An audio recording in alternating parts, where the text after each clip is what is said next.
तो सर क्या क्या कार्य बीजेपी गवर्नमेंट ने क्वालिटी ऑफ एजुकेशन को अच्छा करने के लिए किया। एक पोर्टल गवर्नमेंट ने लॉन्च किया था, यूडाइस पोर्टल। तो इस पोर्टल का क्या काम था? एक बीच में मुद्दा आया था कि भैया सरकार ने 5,000 स्कूल बंद कर दिए। नहीं, वो इसकी क्या सच्चाई है? ये आरएसएस जब आप काफी समय तक रहे, आपने उसका अनुभव लिया, एक बोलते हैं आनंद भी लिया उसका, तो आरएसएस में रहने के क्या फायदे हैं? मतलब आप वहां से रह के क्या सीख सकते हैं? विशुद्ध भाव से, बिल्कुल निस्वार्थ भाव से राष्ट्र प्रेम और राष्ट्र का भला करना, प्रकृति का भला करना, धर्म का भला करना, संस्कृति का भला करना। अब तो वो स्वयं आरोप लगाते हैं कि भैया ईवीएम हैक कर लेती भाजपा। जो समाजवादी पार्टी के लोग और कांग्रेस बार बार बैलेट पेपर की मांग करती है, तो क्यों करती है? इनका स्वभाव था, ये लोग उसी ट्रेंड की राजनीति करते थे, गुंडई की, दबंगई की। आपके हिंदू में कौन कौन है? जो इस देश में पैदा हुआ, जो इस देश से प्रेम करता है, जो इस देश की उन्नति चाहता है, जो इस देश को आगे बढ़ाना चाहता है, वो हमारी दृष्टि में हिंदू है। और जो बाहरी हैं और जो रह रहे हैं आप, वो यदि इस देश का इसकी प्रगति चाहते हैं, इस देश की वृद्धि में लगे हैं, इस देश को सहयोग कर रहे हैं, तो वो भी हमारे। अगर नहीं करेंगे तो नहीं करेंगे तो हमारे दुश्मन है, हम उन्हें निपटाएंगे।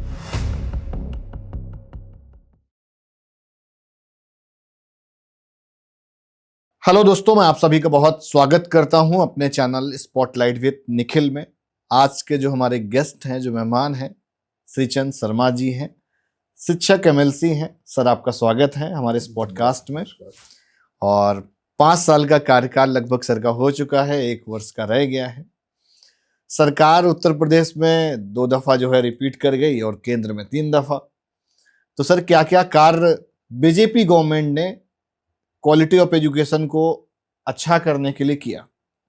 पहले तो मैं आपका धन्यवाद देता हूं कि आपने मुझे आमंत्रित किया, और मैं सर्वप्रथम अपने मुख्यमंत्री जी और प्रधानमंत्री जी को धन्यवाद देता हूं कि उन्होंने एजुकेशन को इम्प्रूव करने के लिए बहुत काम किया है।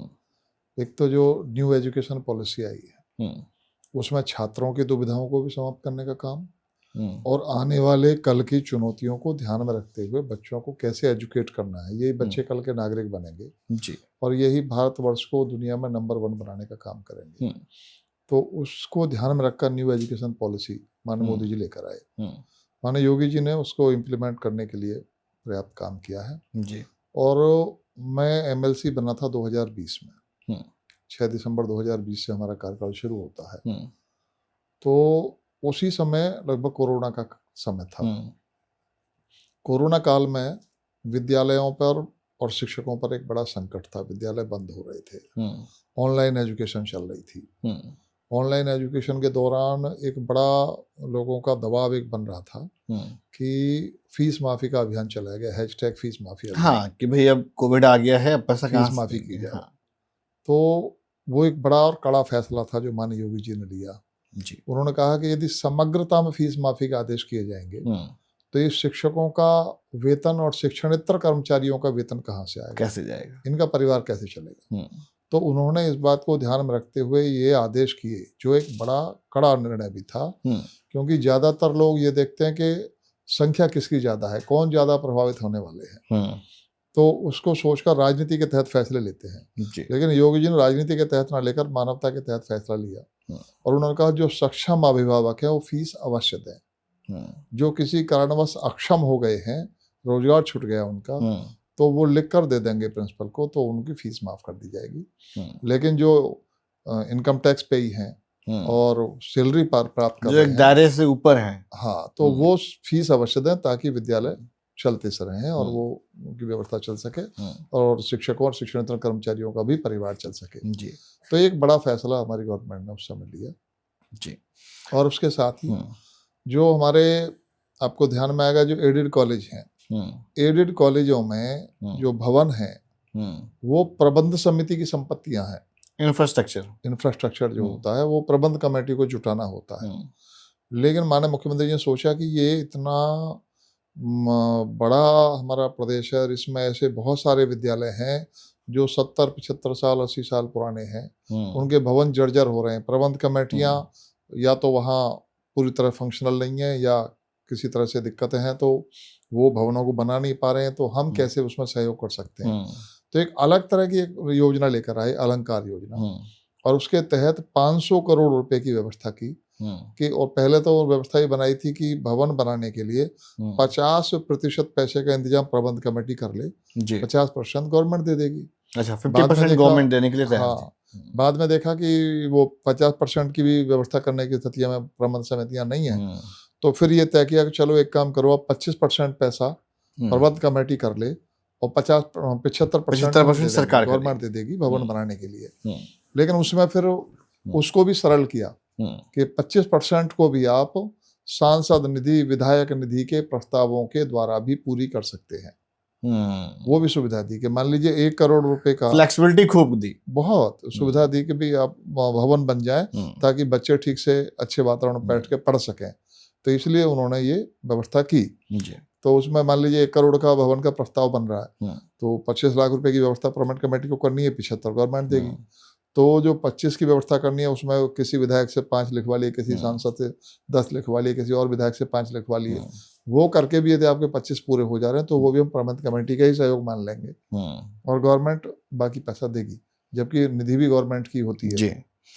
एक पोर्टल गवर्नमेंट ने लॉन्च किया था, यूडाइस पोर्टल, तो इस पोर्टल का क्या काम था? देखिए, इसके लिए मैंने ही माननीय मुख्यमंत्री जी से आग्रह किया था और मैंने ये विषय रखा था, और इसलिए रखा था कि चूंकि मुझे पार्टी ने जिम्मेदारी दी हुई है शिक्षक प्रकोष्ठ का प्रदेश संयोजक के नाते जी, तो इस नाते मैंने माननीय मुख्यमंत्री जी से आग्रह किया था कि साहब, जब हमारा कोई बच्चा 9, 10th या 11th, 12th में रजिस्ट्रेशन होता है, उसमें बीच में से ड्रॉप कर जाता है, तो ट्रेस हो जाता है कि इस बच्चे ने पढ़ाई बीच में छोड़ दी, तो इसको सिस्टम में लाए और ये पढ़ सके, वो करना चाहिए, तो उसको लाया जाता है। लेकिन कक्षा 1 से 8 तक के बीच में यदि किसी बच्चे की पढ़ाई छूट गई तो उसे हम ट्रेस नहीं कर सकते। एक सेंट्रलाइज मॉनिटरिंग नहीं है, तो उसके लिए ऐसा होना चाहिए जिससे हम उसे ट्रेस कर सकें, उसको फिर पढ़ाई के सिस्टम में ला सकें। और दूसरे, इससे डुप्लीकेसी रुक जाएगी। किसी बच्चे का नाम प्राइवेट स्कूल में चल रहा हो, उसी बच्चे का नाम प्राइमरी स्कूल में चल रहा हो, तो प्राइमरी स्कूल में नाम चलने के कारण जो सरकार मिड डे मील का पैसा दे रही है, ड्रेस और मोजे का, किताबों का पैसा दे रही है, तो उसका दुरुपयोग कहीं ना कहीं हो रहा होगा, तो वो रुकेगा।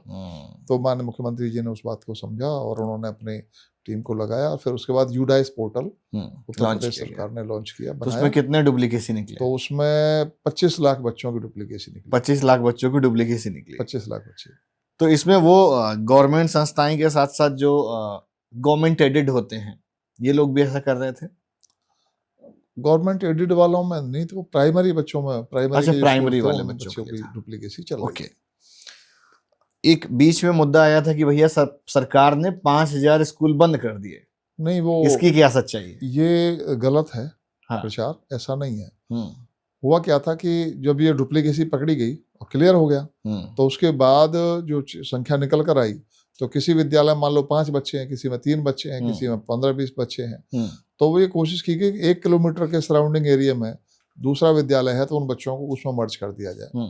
वो बच्चे, अभी यहाँ एकल विद्यालय चल रहा है, एक शिक्षक यहाँ पढ़ा रहा है, एक शिक्षक वहाँ पढ़ा रहा है, एक वहाँ पढ़ा रहा है, इससे कम से कम 3 शिक्षक एक साथ होंगे, अलग अलग सब्जेक्ट के शिक्षक भी कम है, तो बच्चों को अलग अलग सब्जेक्ट को पढ़ाने वाले शिक्षक मिल जाएंगे और बच्चों को एक सामूहिकता बन जाएगी, उस सामूहिकता में उनकी एजुकेशन अच्छी हो सकेगी। तो इसलिए आसपास के 1 किलोमीटर के एरिया के विद्यालयों को, प्राइमरी जो 5वीं तक के थे उनको 1 किलोमीटर के एरिया में, और जो हमारे जूनियर वाले थे, जूनियर सेक्शन के थे 8th क्लास तक के, उनको 3 किलोमीटर के एरिया में, जो हमारी गवर्नमेंट की पॉलिसी है, सेंट्रल गवर्नमेंट की भी NEP के दायरे में भी जो आते हैं, उसमें 3 किलोमीटर के एरिया का आता है, तो वो इस तरह उनमें मर्ज किए गए। और जो भवन फिर खाली हुए, उन भवनों में 3 साल की उम्र से 6 साल की उम्र तक के बच्चों को बाल वाटिका के नाम से उनकी प्राथमिक शिक्षा उनको दी जाए, ताकि कक्षा जब वो 6 साल का हो जाएगा, काइंड ऑफ कक्षा 1 में एडमिशन ले सके। प्ले स्कूल, हाँ, प्ले स्कूल आपके नर्सरी स्कूल के, नर्सरी स्कूल के, है ना, नर्सरी स्कूल करके उसको वो ऐसे बनाया, मतलब वो बंद नहीं किए गए, बंद नहीं है, वो बच्चों की जो प्राथमिक शिक्षा वो उनको दी जा रही है, कक्षा 1 के बराबर लानी चाहिए, LKG UKG टाइप समझ लीजिए आप जी। तो इस तरह बाल वाटिका में उनको एजुकेशन दी जा रही है, और धीरे धीरे फिर उनको कक्षा 1 तक लाकर फिर वो प्राइमरी विद्यालयों में आकर उनको एडमिशन लेंगे। ठीक बात, व्यवस्था बनाई गई है। आप एक मुद्दा हमेशा उठाते थे सिलेबस चेंज करने के लिए, अपडेट करने के लिए, तो अब तो आप जो है, सरकार भी आपकी है और आप एमएलसी भी हैं, तो आपने क्या चेंजेस ले आए उसमें? देखिए, जो विषय मैं हमेशा हम्म रखता था शिक्षकों के बीच में, हम्म माननीय प्रधानमंत्री जी ने उस विषय को काफी हद तक हल किया है। हम्म उन्होंने जो ये विषय कहा कि हम अपनी विरासत पर गर्व करें हम्म और गुलामी के चिन्हों को उतार फेंकें, हम्म तो उसमें एजुकेशन सिस्टम में हम उन चीजों को ला रहे हैं जो हमारी भारत की श्रेष्ठता को दर्शाती हैं, जो हमारी जो भारत के संस्कृति है। श्रेष्ठत्व को लाती हैं बाहर। हाँ, देखिए, भारत कोई 100, 200, 500 साल का बना हुआ नहीं है। ये प्राकृतिक तौर पर निर्मित और लाखों वर्ष की इसकी संस्कृति है। तो हर चीज तर्क संगत है। मेरा ये दावा रहा है, मैं चूंकि शिक्षक और प्रोफेसर्स ने मुझे वोट देके चुना, तो मैं उनके बीच में कहता रहा हूं कि भाई मुझे आप कोई ऐसी चीज बता दीजिए, क्योंकि कोई भी व्यक्ति पूर्ण नहीं होता, मैं भी नहीं हूं, मेरी भी जनरल नॉलेज बढ़ जाएगी, कि कोई ऐसी नॉलेज है जो भारत के लोग नहीं जानते थे और भारत ने दुनिया से सीखी। तो सब चुप रहते, यानी सब मानते हैं कि वास्तव में भारत के पास हर प्रकार की तकनीक का सब ज्ञान कुछ था। था। तो भारत के वो श्रेष्ठता जो हमारे पास थी, वो आने वाली पीढ़ी को भी पता लगे, वो हम लोग सिलेबस में ला रहे हैं। आपने देखा होगा कि वो चीजें भी आ रही हैं कि अब आप जो आक्रांता थे, अब उनको आप महान नहीं पढ़ोगे। जिन्होंने आकर यहाँ आक्रमण किया, यहाँ के लोगों का मान मर्दन किया, यहाँ के लोगों को तकलीफ पहुंचाई, और फिर भी उन्हें महान पढ़े, ये नहीं होगा। अब आयुर्वेद भी सिलेबस में आ गया है, वो भी लाया जा रहा है। आयुर्वेद को बढ़ाने के लिए तो आप देख ही रहे होंगे कि मोदी जी ने कितना ज्यादा उसको एक आयुष मंत्रालय अलग बना दिया। केंद्र में भी आयुष मंत्रालय अलग है और स्टेट में भी आयुष मंत्रालय अलग है। तो उसको भारतीय ज्ञान परंपरा को हम लोग कैसे आगे लाएं। भारत की ज्ञान परंपरा दुनिया में श्रेष्ठ थी। देखो, आप छोटे मोटे नमूने देता हूँ आपको। पर्यावरण के बारे में देख लीजिए। अभी हम लोग देख रहे हैं पॉल्यूशन तो अब समस्या बनता हुआ दिख रहा है, बहुत बढ़ रही है 15-20 साल से। इससे पहले तो पॉल्यूशन पे चर्चा नहीं होती थी, नहीं कभी। लेकिन हजारों साल पहले, 2000 साल पहले अथर्ववेद में पृथ्वी सूक्त लिखा गया। पृथ्वी सूक्त में पर्यावरण कैसे शुद्ध रहेगा उसके बारे में वर्णन हुआ। ये कोई छोटी मोटी बात तो नहीं थी। उस समय उन्होंने कल्पना कर ली थी कि पर्यावरण को बहुत दूरदर्शी रहे होंगे। भारतीय ज्ञान परंपरा में जो हमने वनस्पतियों के, वृक्षों के, पर्वतों के, नदियों के, पृथ्वी के महत्व को समझा, पांचों तत्वों के महत्व को समझकर उनको पूजनीय बनाया। तो इसलिए पूजनीय बनाया कि इनको हम लोग स्वच्छ रखें, शुद्ध रखें, आने वाली पीढ़ी के लिए बेहतर रखें। जो पाश्चात्य शिक्षा पद्धति आई, जिसमें केवल प्रकृति का दोहन लिखा, उस दोहन को हमने सीखा। तो हमने जलों का, नदियों का, पहाड़ों का, पर्वतों का मिसयूज किया। आज पर्यावरण संकट में है। हमारे देखते देखते पश्चिम में 3 नदियां समाप्त हो गई। यमुना नदी को सीवर बना के रख दिया। यमुना हुई, हिंडन हुई, काली नदी हुई। ये 3 नदी हमारे सामने देखते देखते। जब हम छोटे थे, हम दिल्ली जाते थे तो लोग, यमुना पे मेला लगता था, स्नान करते थे जैसे गंगा जी पे मेले लगते हैं जी। और अब क्या हालत है दिल्ली ने क्या हालत कर दी उसकी, यमुना की। अब तो सरकार आपकी है दिल्ली में। अब धीरे धीरे आप परिवर्तन देख रहे होंगे, चेंज देख रहे होंगे कि उसके जल में परिवर्तन आया कि नहीं आया। अब तो लोग ही कहते हैं कि सब जो पानी में झाग बनता था वो बनना बंद हुआ है, अब थोड़ा पोल्यूशन कंट्रोल हुआ है, धीरे धीरे और होगा। लेकिन तब भी हम लोगों ने प्रकृति का दोहन ज्यादा किया है। प्रकृति को पूजनीय इसलिए बनाया गया, उसका दोहन कम से कम। ठीक बात। शिक्षा मित्र जो भर्ती थी, उसका वेतन कभी बीच में बढ़ गया था, फिर घट गया था, पूरा प्रकरण क्या है और अब सरकार उनके लिए क्या कार्य किए हैं अपने दौरान में इधर बीच में? देखिए, शिक्षा मित्र माननीय कल्याण सिंह जी जो हमारे मुख्यमंत्री थे, तो उस समय कंसेप्ट आया था, वो लेकर आए थे कि जिन विद्यालयों में शिक्षक नहीं है या कम है या भी चयनित होकर नहीं आ पा रहे हैं, वहाँ पर बच्चों की एजुकेशन प्रभावित ना हो, इसलिए उस गांव के किसी भी शिक्षित युवक या युवती को ये काम दिया जाए कि वो उन बच्चों को पढ़ाएं और उनको पूरी तरह मानदेय पर रखने का था। उस समय 2200 रुपये मानदेय से शुरुआत हुई थी जी। धीरे धीरे वो बढ़ा भी। सपा गवर्नमेंट आई तो उस समय संगठन की डिमांड पर उनको बिना टेस्ट क्वालिफाई कराए, बिना पूरी प्रक्रिया अपनाए, उनको कुछ शिक्षकों को सहायक अध्यापक का दर्जा दे दिया। फिर जो प्रशिक्षित लोग थे, बीटीसी और बीएड किए हुए लोग थे, वो सुप्रीम कोर्ट चले गए कि ये तो गलत तरीका है, डायरेक्ट कर दिया गया। हाँ, ये तो गलत है। तो सुप्रीम कोर्ट ने माना कि ये नियुक्तियां अवैध हैं, गलत तरीके से की गई हैं और इनको टेस्ट की प्रक्रिया से ही लाया जाए। जो इसको क्वालिफाई कर जाएंगे वो शिक्षक बन जाए। उसमें कुछ ने भाग लिया, कुछ विशिष्ट बीटीसी बने, कुछ नहीं बने, तो एक लंबे समय तक वो चलता रहा। तो वो जो सहायक अध्यापक बने थे फिर रिवर्ट हो गए सुप्रीम कोर्ट के डिसीजन के कारण रिवर्ट हो गए। जिस समय हमारी गवर्नमेंट बनी, माने योगी जी मुख्यमंत्री बने, उस समय उनको 3500 रुपये मानदेय मिलता था। तो 3500 को बढ़ाकर माने योगी जी ने 10,000 रुपये किया। 2017 में 10,000 रुपये कर दिया था। बाद में ये हुआ कि इनका मानदेय और बढ़ाया जाए, तो उस पर चर्चा वार्ता शुरू हुई। लेकिन इस बीच शिक्षा मित्र संगठन के कुछ लोगों के रवैये के कारण कहूँ, या जो भी चीज़ें रही उनके कारण वो चीज़ें बिगड़ती चली गई। फिर धीरे धीरे अभी 2024 में हमें शिक्षा मित्र संगठन के लोग मिले थे, तो बनारस में मिले, वहाँ अपने अजय सिंह हैं और कुछ और लोग थे जो हमें मिले थे। तो उन्होंने कहा साहब हमारी समस्या हल हो, मैंने भाई आप लोग मिलोगे तो बैठ के बात करेंगे, तो सरकार से आपकी बात भी कराएंगे। फिर मैंने उनके अध्यक्ष हैं शिव कुमार शुक्ला जी और सुशील यादव जी, उनके महामंत्री हैं, इन सब लोगों को ले जाकर माननीय मुख्यमंत्री जी से मिलवाया और माननीय मुख्यमंत्री जी से कहा कि साहब ऐसे ऐसे इनकी समस्या हल होनी चाहिए। तो उन्होंने कहा ठीक है, और धीरे धीरे चीज़ें सुधरने लगी।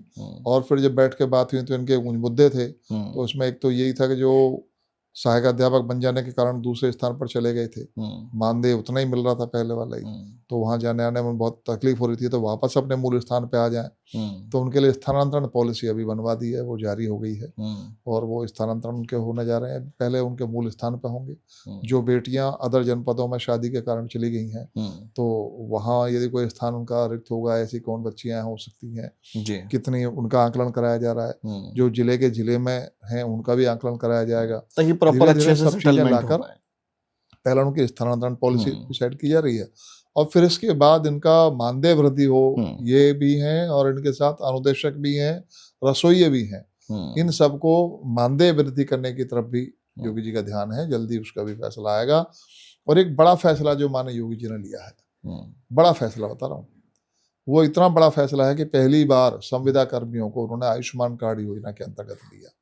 तो उसमें ये शिक्षा मित्र, अनुदेशक, रसोइये सब अपने आयुष्मान कार्ड योजना के अंतर्गत आ गए हैं, कैशलेस। और इन्होंने फिर ये किया कि बहुत लंबे समय थे प्राइमरी के हमारे शिक्षक जो थे, वो मांग करते थे बेसिक शिक्षा परिषद के जी, कि हमें भी राजकीय कर्मचारियों की भांति कैशलेस चिकित्सा सुविधा मिलनी चाहिए।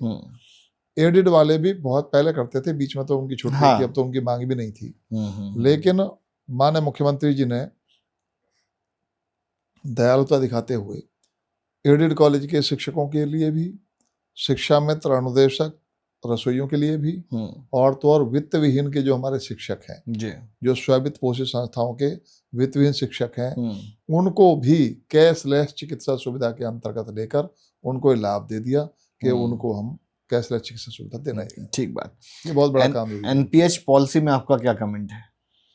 देखिए, एनपीएस जो था, न्यू पेंशन स्कीम, ये केंद्र में तो 2004 में आई थी जी, और केंद्र ने सभी राज्यों को कहा था कि आप ये अपना सकते हो, ऐच्छिक है, आप इस पर चर्चा करिए, आपको अपनानी है कि नहीं अपनानी है। उस समय इस पर चर्चा शुरू हुई, तो केंद्र में तो 2004 में लागू हुई थी, 1 अप्रैल 2004 में, लेकिन यूपी में 1 अप्रैल 2005 से लागू हुई। इस 1 साल के बीच में उस समय माननीय मुलायम सिंह जी उस समय यहाँ मुख्यमंत्री थे, तो उन्होंने उस समय के तत्कालीन शिक्षक नेताओं से और जो शिक्षक एमएलसी थे वो, और जो कर्मचारी संगठनों के नेता थे, उनको बुलाकर उनसे बात की, उनकी कमेटी बनाई और उनसे कहा कि आप बताइए कि ये एनपीएस लागू होना चाहिए कि नहीं होना चाहिए। तो उन्होंने एक स्वर से ये कहा कि ये लागू होना चाहिए। तो 1 अप्रैल 2005 से एनपीएस लागू हो गया।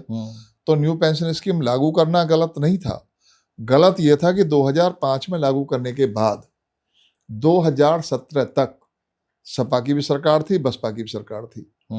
इन 12 वर्ष में इन लोगों ने एनपीएस का 1 भी रुपया जो सरकार के अंश के द्वारा इनके खाते में जमा करना चाहिए था, कर्मचारियों का या शिक्षकों का, वो नहीं किया। ना उनके वेतन से जो 10% काटना था, ना वो काटा, ना कोई खाता बनाया। अब 12 साल तक सिस्टम नहीं डेवलप किया, तरीका नहीं बनाया कि भाई ऐसे कटेगा, ऐसे जाएगा, किया ही नहीं। 2017 में जब हमारी गवर्नमेंट आ गई है, योगी जी की गवर्नमेंट आ गई है, तब प्रत्येक व्यक्ति का एक अकाउंट बनाया और अकाउंट बनाकर उनका 10% जमा करना, अपना जो था वो भी जमा करना शुरू किया और उनका भी काटना शुरू किया। हर एक का अकाउंट बनाकर उसमें पैसा जमा होना शुरू हुआ। और अपने समय का ही नहीं, जो सपा बसपा के टाइम का बकाया था वो भी उसमें जमा करना शुरू किया। ये भी हमारी गवर्नमेंट ने दिया है। योगी पुराना वाला भी रिलीज किया, पुराना वाला भी बकाया वो जमा किया है। ठीक बात। 2022 के चुनाव से पहले 10,500 करोड़ रुपए जमा किया। अब यदि किसी व्यक्ति की नौकरी 2005 में लग गई और 2017 तक उसके खाते में कुछ जमा ही नहीं हुआ और 2018, 19 में या 20 में वो बेचारा रिटायर हो गया, तो कुछ बना ही नहीं उसको जब उसके खाते में कुछ नहीं तो मिलता ही क्या। तभी जो संगठन वाले शोर मचाते फिरते हैं कि साहब देखिए उसे केवल 500 रुपये पेंशन मिल रही है, उसे केवल 1200 मिल रही है, ये तो ऐसा होगा वैसा होगा, तो गलत प्रचार करते हैं। अपनी कमियां नहीं बताते कि 12 साल तुम क्या कर रहे थे, क्यों नहीं पैसा जमा किया। सपा बसपा दोषी हैं, इन्होंने उनका दोहन किया है, उनको नाश कर दिया इनका शिक्षकों का। पुरानी अगर पॉलिसीज स्ट्रांग बनी होती तो उनका पेंशन और अच्छा आता, और अच्छी आई होती, पैसा जब समय से जमा हुआ होता तो बहुत कुछ उनके अंशदान उनके पास होता। ठीक बात। इंटरमीडिएट एक्ट जो है आपका 21 वो समाप्त हो गया। धारा 21, हाँ धारा 21, देखिए धारा 21 का विलोपन इसलिए हुआ कि पहले माध्यमिक शिक्षा चयन आयोग अलग था, प्राथमिक का अलग था, हायर एजुकेशन का अलग था। हमारी गवर्नमेंट ने एक संयुक्त चयन आयोग बनाया है और संयुक्त चयन आयोग की नियमावली भी एक सी बननी है। तो इस एक सी नियमावली के कारण धारा 21 का शिथिलीकरण या समाप्तिकरण या विलोपीकरण किया गया है।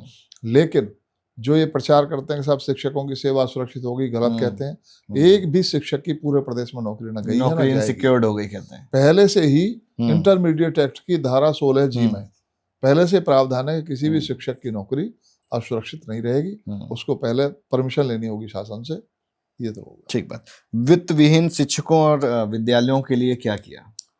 ये वित्त विहीन विद्यालयों के और शिक्षकों के लिए सबसे पहला विषय तो ये था, मैं आपको एक जानकारी में डाल दूं जी, कि 2016 में एक पत्र तत्कालीन शिक्षक MLCओं ने, मैं किसी का नाम नहीं ले रहा, उन्होंने लिख कर दिया सपा सरकार को कि ये जो वित्त विहीन के विद्यालय के शिक्षक हैं ये अंशकालिक शिक्षक हैं और इनका वोटिंग राइट नहीं होना चाहिए। उसके आधार पर 2019 में जब हम लोग चुनाव लड़ रहे थे तो 18 अक्टूबर 2019 को उत्तर प्रदेश निर्वाचन आयोग ने इनका वोटिंग राइट समाप्त कर दिया। 2019 में ओके। उस पत्र के आधार पर 2000, क्योंकि उस समय सपा गवर्नमेंट का पत्र उसके ऊपर लगा हुआ था, उसके आधार पर उन्होंने निर्णय लिया। तो उस समय माननीय दिनेश शर्मा जी हमारे एजुकेशन मिनिस्टर थे, माध्यमिक शिक्षा और हायर एजुकेशन दोनों उनके पास थे।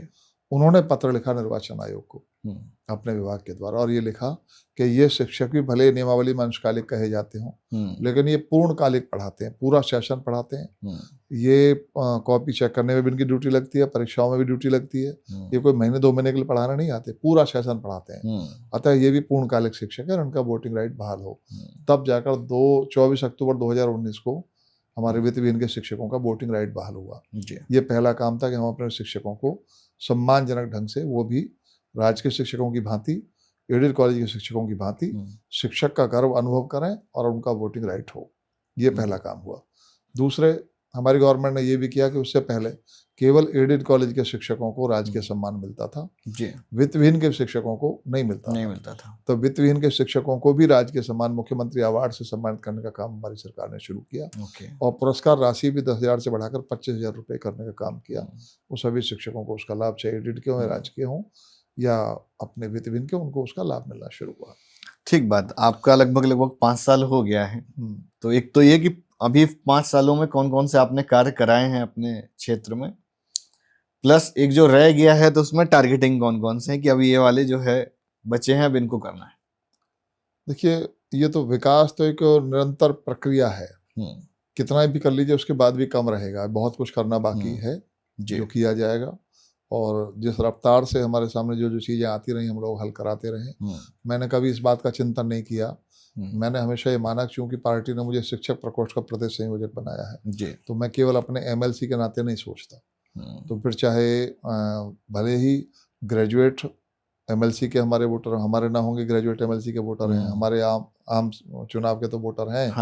तो मैंने भले ही मेरे पार्टी का भी तो दायित्व है। तो मेरे शिक्षक MLC में अनुदेशक और शिक्षा मित्र वोटर नहीं है। पूर्वांचल में तदर्थ शिक्षकों की समस्या थी जो पश्चिम में नहीं है, तो वो मेरे वोटर वाला विषय नहीं था।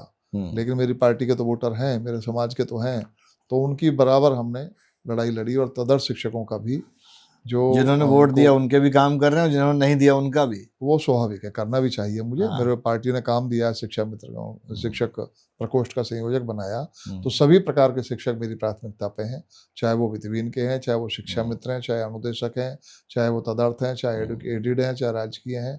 सबकी जो जो चीज़ें मेरे सामने आती रही उनको हम हल कराते रहे हैं।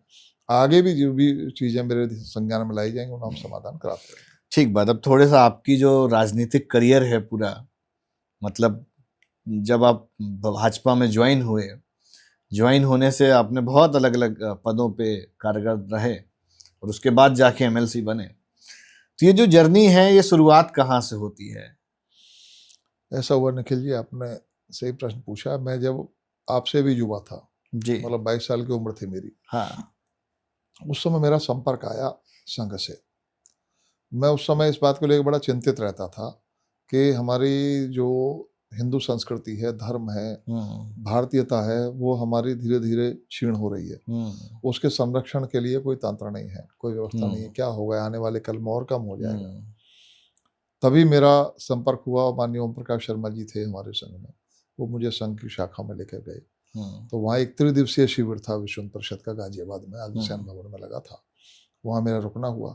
तो वहाँ पर संस्कृत में ही प्रार्थना हुई और संस्कृत में ही भोजन मंत्र, रात्रि स्तवन भी संस्कृत में और प्रातः स्तवन भी संस्कृत में। तो मंत्रोच्चार के द्वारा हुआ। तो मेरा मन बड़ा प्रसन्न हुआ। मुझे लगा कि इस संगठन से बेहतर कोई संगठन नहीं है, ये सटीक जगह है जो हमारी संस्कृति को बचा हाँ। सके। तो मैं बस उसमें दीवाना होकर लग गया। ये 88 में लगा था। तो इतनी लगन मतलब कैसे आई एकदम? कैसे? कुछ बस वो पारिवारिक माहौल ऐसा संस्कार, रहा? पारिवारिक संस्कार, धार्मिक संस्कार जो थे, धार्मिक ग्रंथों को पढ़ने का, और वो सब हमारा था ही। तो पारिवारिक संस्कारों के कारण ही वो हमारी रुचि उसमें थी। तो उसमें बढ़ते चले गए। तो उसी में फिर आगे मुझे विश्व हिंदू परिषद की एक प्रसार योजना आई थी जिले की, सारे देश में थी। तो उस समय गौतम बुद्ध नगर अपना एक नोएडा जिला था, नोएडा और दादरी मिलाकर जिला बना था। तो उसकी प्रसार योजना में जिला प्रमुख का दायित्व मुझे दिया गया। और उधर विश्व हिंदू परिषद में नगर मंत्री उससे पहले मैं था, फिर जिला प्रमुख प्रसार योजना रहा। फिर आरएसएस में मेरी सीधी एंट्री हुई। आरएसएस में मंडल कारभार रहा कई वर्ष तक। फिर आरएसएस में ही जिला प्रचार प्रमुख का दायित्व मुझे मिला गौतम बुद्ध नगर का। 2002 तक वो दायित्व मुझ पे रहा। द्वितीय वर्ष हमारा प्रशिक्षण रहा। तो उसी में काम करता रहा और धीरे धीरे सहकारिता प्रकोष्ठ का काम भी बीजेपी का था, वो भी किया। थोड़ा सा हम बीजेपी में जाने से पहले थोड़ा सा आरएसएस में और आएंगे। आरएसएस जब आप काफी समय तक रहे, आपने उसका अनुभव लिया, एक बोलते हैं आनंद भी लिया उसका, तो आरएसएस में रहने के क्या फायदे? मतलब आप वहां से रह के क्या सीख सकते हैं? देखिए, सबसे बड़ा लाभ तो ये है कि वहाँ व्यक्ति का निर्माण होता है। हम एक विशुद्ध भारतीय कैसे बन सकते हैं। जितना आप संघ के संपर्क में जाएंगे, जितना आप जानेंगे, उतना लगेगा कि मैं तो अभी कुछ भी नहीं जानता। कितना जानना अभी बाकी है और कितना करना अभी बाकी है। विशुद्ध भाव से, बिल्कुल निस्वार्थ भाव से राष्ट्र प्रेम और राष्ट्र का भला करना, प्रकृति का भला करना, धर्म का भला करना, संस्कृति का भला करना, ये वहाँ जाके सीखने को मिला। तो आरएसएस जैसे आप बता रहे हैं कि रह के आप राष्ट्र प्रेम सीख सकते हैं, या राष्ट्र के प्रति कैसे आपको और मजबूत होना है, या आपको अपनी संस्कृति के बारे में आपको बताया जाता है, सिखाया जाता है। तो इसकी थोड़ी सी कुछ पुरानी याद हो जो जैसे ट्रेनिंग दी जाती होगी, तो वो बताइए थोड़ा सा। नहीं, जैसे मैंने अभी बताया था आपको, जिस चीज से मैं जब सबसे ज्यादा प्रभावित हुआ था। और फिर उसके बाद मैंने हमारे कई ऐसे प्रचारक जो मुझे, उन्होंने बड़ा, उन घटनाओं ने मुझे प्रभावित किया। कि एक प्रचारक मेरे घर पे सुबह 6 बजे मिलने आए। मैं सो के उठाई था और वो गाजियाबाद से आए थे मेरे घर पे। एकदम यंग रहे होंगे, कम उम्र रही होगी। हाँ, दाढ़ी थी ऐसे आगे। और दाढ़ी पर, सर्दियों के दिन थे, वो मोटरसाइकिल पे चल के आए। तो उनकी दाढ़ी में पानी की सी बूंदें जमी हुई थी कोहरे के कारण। तो मैंने सोचा कि इनके कौन से बीवी बच्चे रो रहे हैं, ये पूरे समाज के लिए अपना जीवन लगा रहे हैं, इतना तकलीफ झेलते हुए आए हैं, ये कर सकते हैं। इनको सुबह सुबह चैन नहीं है, ये हम नहीं कर सकते, ये कर सकते हैं। हैं। अपना काम चालू कर रहे हैं। फिर एक घटना हुई। एक दिन हम जो है घर पे थे, तो हमें एक और प्रचारक आए रात को। तो उन्होंने, मुनीश जी नाम था उनका, पहले वाले मुकेश जी थे। तो मुनीश जी आए, तो उन्होंने हमें जगाना उचित नहीं समझा। घर के सामने हमारा घेर था, तो उसमें जाकर और जो मिला वो बिछा के सो गए। सुबह जब हम उठ के गए तो हमें बड़ी तकलीफ हुई कि देखो, फिर उनकी साधना देखते हैं कितनी साधना ये लोग करते हैं, घर छोड़कर, परिवार छोड़कर, शादी नहीं, विवाह नहीं, बिजनेस नहीं, पूरा जीवन केवल राष्ट्र निर्माण के लिए लगाना। तो उनके त्याग तपस्याओं को देखकर और मन में प्रेरणा जागृत हुई। दूसरे संघ की शाखाओं में सामूहिकताओं में खेलना, एक दूसरे के प्रति कैसे हम लोग प्रतिस्पर्धा को समाप्त करते हुए प्रेम पूर्वक सामूहिकता में कैसे जी सकते हैं, वो सब खेल खेल में कब आप एक अच्छे इंसान बन जाते हैं पता भी नहीं चलता।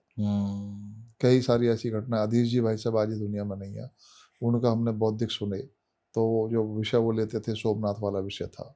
बहुत सारे ऐसे विषय जो भारत ने क्या क्या आतंक झेले हैं, कैसे कैसे हमारे मतलब उसमें चर्चाएं होती हैं, सब बताते होती हैं। तो वो सब जो चीजें आमतौर पर लोग नहीं जान पाते अपने देश के बारे में, अपने धर्म के बारे में, अपने राष्ट्र ने क्या क्या जुल्म झेले हैं उनके बारे में सब वहाँ चर्चा होती है, तो पता चल जाता है, जानना जरूरी है। वो जानता है और एक वास्तव में एक सदा हुआ इंसान बनता है। राजनीति में एक प्रतिस्पर्धा होती है। आप आश्चर्य करेंगे कि संघ में इतने लोग काम कर रहे हैं, कोई कभी ये नहीं कहता जी कि मुझे क्या जिम्मेदारी दोगे। ना जिम्मेदारी क्या मिलेगी या सैलरी क्या मिलेगी। संगठन के सैलरी तो होती ही नहीं, होती नहीं है। ना उसमें होती, ना भाजपा में होती। लेकिन राजनीतिक क्षेत्र में, भाजपा में तो हर व्यक्ति आग्रह करता है कि साहब मैं मंडल अध्यक्ष हूँ तो मुझे जिलाध्यक्ष बनाया जाए या आगे जिले का पदाधिकारी बनाया जाए। बीजेपी में कम से कम कह तो सकता है, कहते भी हैं, इच्छा भी रहती है। संघ में निस्वार्थ भाव से बस काम करते रहते हैं। ऊपर वाले जो कार्यकर्ता है वो आकलन करते रहते हैं कि किस कार्यकर्ता को क्या जिम्मेदारी देनी है, उनको काम देते रहते हैं। वो दायित्व होता है, वहाँ कोई पद नहीं होता, दायित्व होता है। अब आपको ये दायित्व दिया जाता है, आप दायित्व मतलब जिम्मेवारी कि आपको कार्य करना है, आपको ये जिम्मेदारी ये आपको करवाना है, अब आगे से आप इसको जो है कंटिन्यू करेंगे। तो इस तरह का भाव आप देखिए, करोड़ों कार्यकर्ता हैं संघ के। मतलब आज देखिए संघ दुनिया का सबसे बड़ा स्वयंसेवी संगठन, दुनिया का सबसे बड़ा छात्र संगठन ABVP, दुनिया का सबसे बड़ा धार्मिक संगठन विश्व हिंदू परिषद, दुनिया का सबसे बड़ा मजदूर संगठन भारतीय मजदूर संघ, दुनिया का सबसे बड़ा किसान संगठन भारतीय किसान संघ।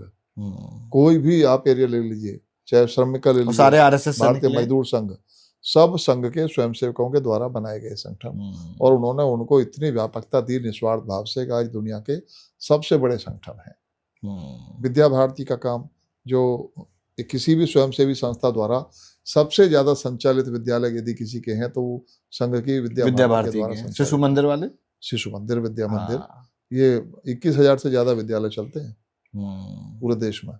और ऐसे स्थानों पर जहाँ विद्यालय खोलना संभव नहीं है, वहाँ एकल आचार्य, आप जैसा हमारा जैसा कोई व्यक्ति भेजा प्रचारक बनाकर, तुम जाओ वहाँ के वहीं उनके बीच में रहना, वहीं उनको शिक्षित करना है, एजुकेट करना है। कोई स्वयंसेवी, मैं वर्ल्ड को चैलेंज कर रहा हूँ, वर्ल्ड में कोई इतनी बड़ी स्वयंसेवी संस्था नहीं है जो इतने सारे सेवा के कार्य करती हो या वो शिक्षा के प्रचार प्रसार के लिए काम करती हो।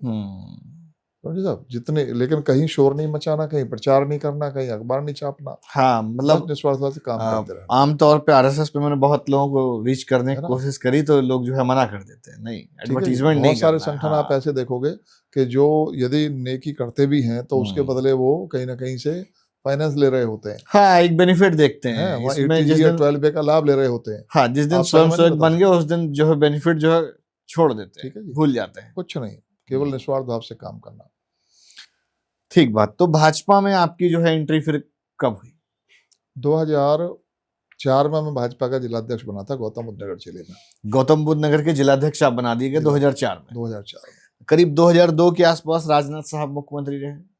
हाँ, 2000 या 2002? 2002 में, 2002 के विधानसभा चुनाव के बाद। हाँ, 2002 तक वो थे। हाँ, 2000 से 2002 तक। हाँ, उस बीच में जो हमारी सरकार कुछ दिन चली और उसमें फिर सरकार मायावती और हमारे गठबंधन से थी, वो सरकार फिर गिर गई। गिरने के बाद में फिर मुलायम सिंह मुख्यमंत्री बन गए थे। तो जिस समय मैं जिलाध्यक्ष था उस समय तो मुलायम सिंह मुख्यमंत्री थे। तो सर, जैसे अगर थोड़ा सा राजनीति को देखें तो पुरानी राजनीति बड़ी अलग तरह की थी, बल दल दबंगई वेपन्स वाली हुआ करती थी। आज की जो राजनीति है वो अलग हो गई है। आज की राजनीति मेहनत वाली हो गई है, स्ट्रगल वाली हो गई है, चैलेंज वाली हो गई है। पहले कैसा रहा करता था? देखिए, आप एक बात पर गौर करते हो कि जो समाजवादी पार्टी के लोग और कांग्रेस बार बार बैलेट पेपर की मांग करती है, तो क्यों करती है? इनका स्वभाव था, ये लोग उसी ट्रेंड की राजनीति करते थे, गुंडई की, दबंगई की। तो ये लोग कमजोर लोगों के बैलेट पेपर छीन लिया करते थे और खुद ही ठप्पे लगाकर उसमें डाल दिया करते थे। अब एजुकेशन भी आई है, समाज भी बदला है, लोगों ने भाजपा को चुना, लोग जागरूक हुए हैं। हाँ, ये जो ईवीएम लागू हुई है, वीवीपैट लागू हुआ है, अब व्यक्ति स्वयं देख सकता है कि मैंने जिसको वोट दिया उसी को वोट पड़ा कि नहीं पड़ा। इनकी तरह बैलेट बॉक्स नहीं लूटे जाते, तो इसलिए इनको तकलीफ रहती है। अब तो वो स्वयं आरोप लगाते हैं कि भैया ईवीएम हैक कर लेती है भाजपा। अच्छा, ये तो खैर वो स्वयं जानते हैं, लेकिन जैसे बिहार जी, ये अभी भी यदि ये सच्चाई पर नहीं आएंगे ना, सच्चाई को नहीं स्वीकारेंगे, समाप्त हो जाएंगे। झूठ प्रपंच लंबे समय तक नहीं चलता। जो ये आवरण डालने की कोशिश करते हैं, ये आवरण में अपने समर्थकों को ये मैसेज देने का प्रयास करते हैं कि नहीं नहीं, हम हारे नहीं हैं, हराए गए। मतलब असली चीज को आप जानना ही नहीं चाहते कि आपको क्यों मोटिवेशन ना ब्रेक हो। हाँ, आपकी जनता आपसे क्यों दूर जा रही है, आप क्यों छूट रहे हो, आप उसकी समीक्षा नहीं करना चाहते।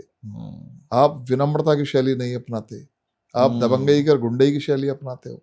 आपने ऐसा प्रधानमंत्री देखा कोई दुनिया का कि यदि उसके कोई पैर छू रहा तो खुद पैर छू ले, सिर रख दे नीचे? इतना विनम्र प्रधानमंत्री देखा है दुनिया में कहीं? ऐसा प्रधानमंत्री, ऐसा विजनरी प्रधानमंत्री जो आने वाले, कल किसी ने सोचा था, वो कल्पना करें कि 2047 में विकसित भारत चाहिए। विकसित भारत, भले हमारा संकल्प थोड़ा आगे तक का होगा, लेकिन हम विकसित बनाएंगे अपने देश को।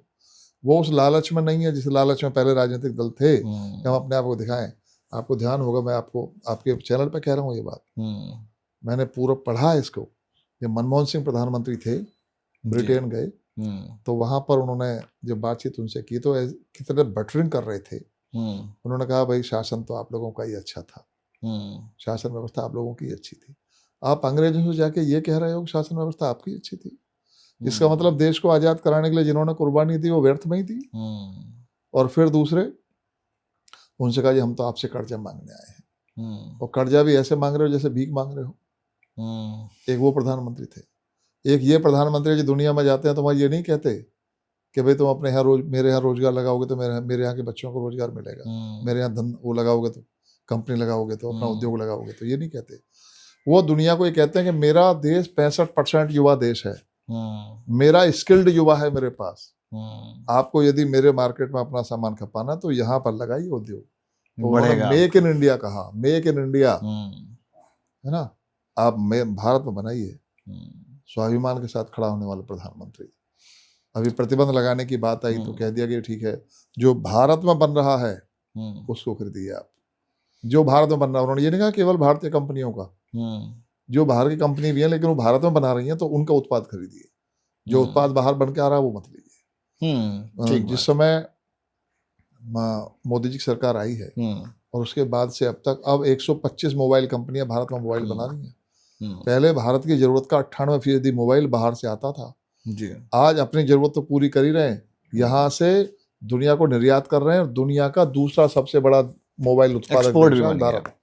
आज भारत दुनिया का दूसरा सबसे मोबाइल उत्पादक देश है दुनिया में, दूसरा सबसे बड़ा। हम लोग हथियार खरीदा करते थे, आज सुपरसोनिक ब्रह्मोस मिसाइल निर्यात करते हैं। भारत की ट्रेड आगे बढ़ा है, दुनिया में भागीदारी बढ़ी है, और हम 11वें नंबर से उठकर 4थे नंबर की अर्थव्यवस्था बने हैं और तीसरे के नजदीक जाने का संकल्प लिया हुआ। कुछ ही दिन बाद पता चलेगा कि तीसरे नंबर की अर्थव्यवस्था भारत बन गया। ठीक बात। थोड़ा सा अगर राजनीति की बात करें, जब आप शिक्षक एमएलसी का चुनाव लड़े तो आप शिक्षक एमएलसी वाला लड़ना चाहते थे या विधायकी का लड़ना चाहते थे? देखिए, 2012 में तो मैं जेवर विधानसभा से चुनाव लड़ना चाहता था, 2017 में दादरी से लड़ना चाहता था, लेकिन पार्टी की जो समीकरण थे उन समीकरणों के हिसाब से नहीं सेट हो पा रहा था विषय।